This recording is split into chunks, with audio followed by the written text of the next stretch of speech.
Dalawa ang kumpirmadong nasawi. Ito ay matapos magsagawa ng airstrike ang Israel sa Gaza at ang pag-ataking ito ay hindi itinanggi ng IDF. Maraming mga Palestino ang lubha ang takot dahil sa pangyayaring ito dahil kakatapos lang ng phase 1 ng ceasefire ng Israel at ng Hamas. Inaakala ng maraming mga Palestino dahil hindi pa nagsisimulang pag-usapan ang phase 2 ay meron ng isinagawang drone strike ang Israel sa Gaza. Iba ito sa drone strike na isinagawa ng Israel noong nakaraang linggo.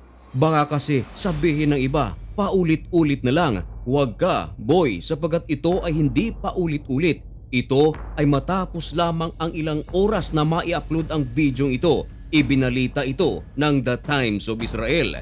Yan ang ating pag-uusapan sa video ito.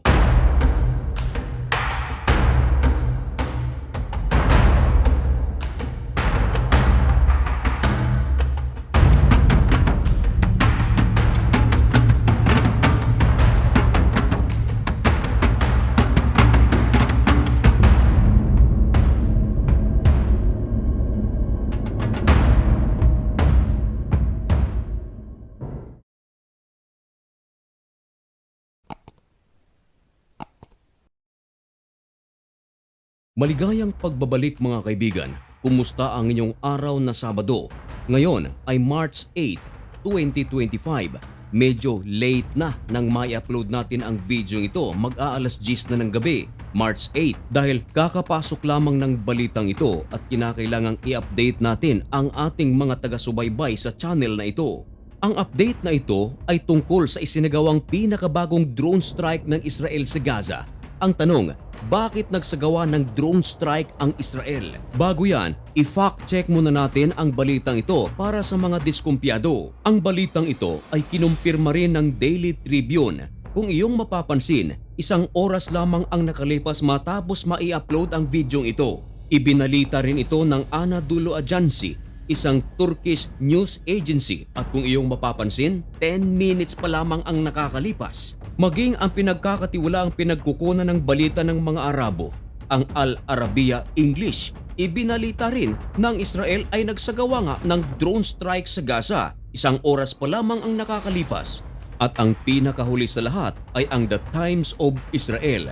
Pansinin ang petsa, ito ay March 8, 2025, ngayong araw na ito. Ngayon, dahil sa dami ng ating ebidensya at source tungkol sa ginawang pag-atake ng Israel sa Gaza, marahil ay naniniwala ka na. Ngayon, bakit nagsagawa ng drone strike ang Israel sa Gaza?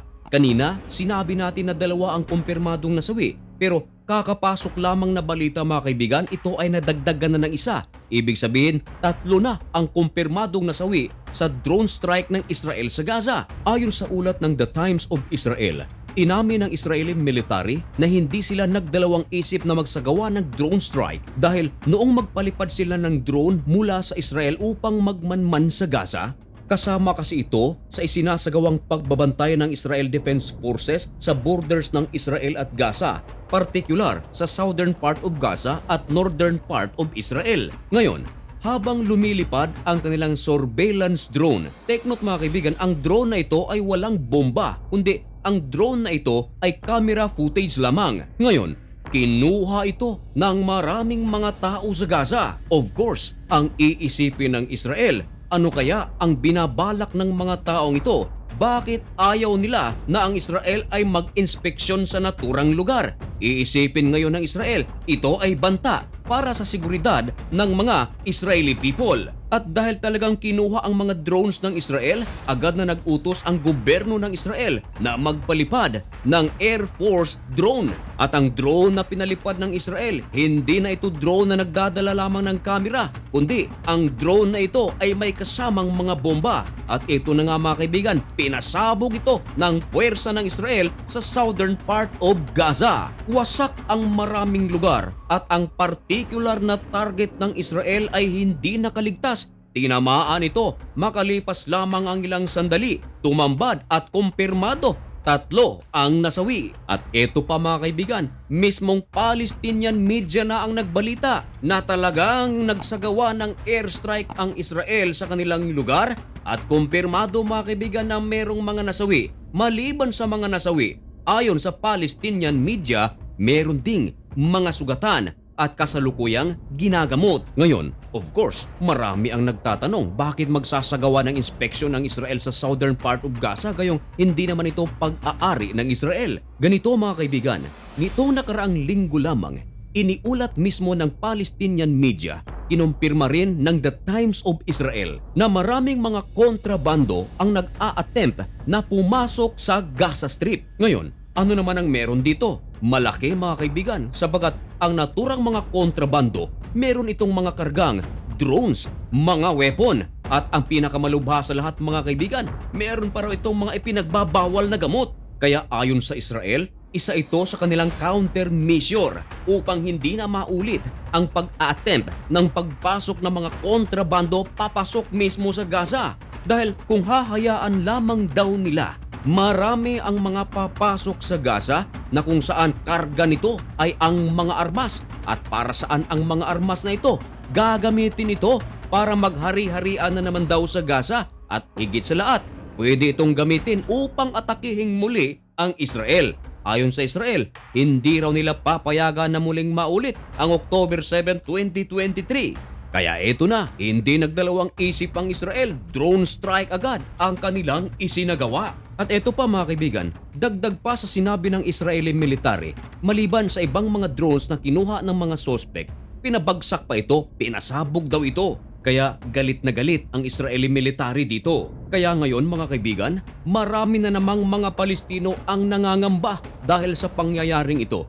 Ang iba ay nagbabalak ng lumikas uli sa pangamba na baka muling bumalik ang Israel sa naturang lugar at magsagawa na naman ng airstrike. Lalong-lalo na hindi pa napag-uusapan ang phase 2 ng ceasefire ng Israel at ng Hamas. At dahil bago pa lamang ang balitang ito mga kaibigan, wala pang napaulat kung ano ang sinabi ng Palestinian Authority tungkol sa pangyayaring ito. At ang bagay na yan ang ating aabangan. At kung gusto mong malaman kung ano ang posibleng sabihin ng Palestinian Authority, isubscribe mo na rin ang napakaliit nating channel na ito sapagkat tututukan natin yan para maging updated ka. At lubos-lubosin ko na rin mga kaibigan ang pagkakataong ito. Pasasalamatan ko ang nagpa-member sa channel na ito. Malaking tulong ang inyong ginagawa dahil natutulungan ninyong maipagpatuloy ang ating programa. Namimigay kasi tayo ng pagkain, damit, tsinelas sa mga lugar na malayo sa mga syudad gaya ng isla. Shout out kay Pinoy Tropa TV,